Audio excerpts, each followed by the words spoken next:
About 2 years ago, my wife and I started planning for what we thought would be an awesome vacation, to go to Hawaii. At the beginning of 2020, we put the plans together. We got our airline tickets, we got our accommodations. And then, as you know, 2020 continued and all of the things that we had planned were canceled. Instead, my wife and I started making plans for the following December. We were tentatively excited, but we knew that our plans could be canceled at any time. 2 years of waiting for this trip. The expectation, the idea that this is going to happen and you're going to be able to spend time together exploring the islands. We prepared for the trip, not knowing when we would get to go to Hawaii. It's really the not knowing that makes the future scary and frustrating and challenging. We have a similar expectation for future travel, not to Hawaii, but to heaven. In a little while, we're going home.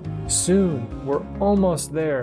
We see the signs. Jesus is coming. Thankfully, my wife and I did get to travel to Hawaii this last December. One of the activities that we did was at an old sugar plantation. But this wasn't a regular tour. So instead of hiking or riding in a bus the whole time, we exchanged those things for tubes. So here we are with our guides riding these tubes down through these old plantation canals. And on this trip, there were 4 separate caves that we went through. We had helmets on and lights on, and as we would go into one of these caves, the guide would yell at us, "Hey, turn on your light," or "Lights on." And the guide would offer instructions, we're gonna go left, so you'd know you're gonna be bumping into a wall and going left or right. And before we entered the last tunnel, it was the longest tunnel of the day, he shared with us that he was gonna have us turn off our lights. And after we'd gone in and, he yelled at us for a turn, it was pitch black. You couldn't see anything. You couldn't even see your hand in front of your face. And at that moment,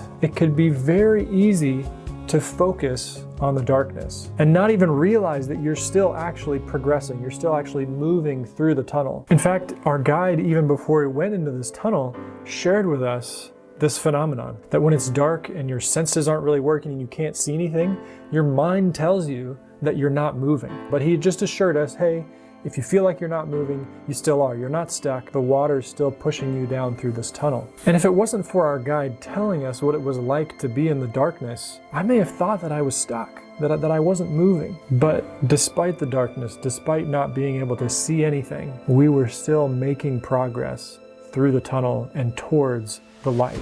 So my encouragement and my lesson for us this morning is this. We're living in the waiting, right? We're waiting for Jesus' return, for that glorious day filled with light. But for now, we may be facing some challenges, some struggles. But no matter what you have going on in life, know this, that we are still moving towards the light of Jesus' return. Even if things seem dark, we're moving towards that glorious day. In just a little while, we'll be going home.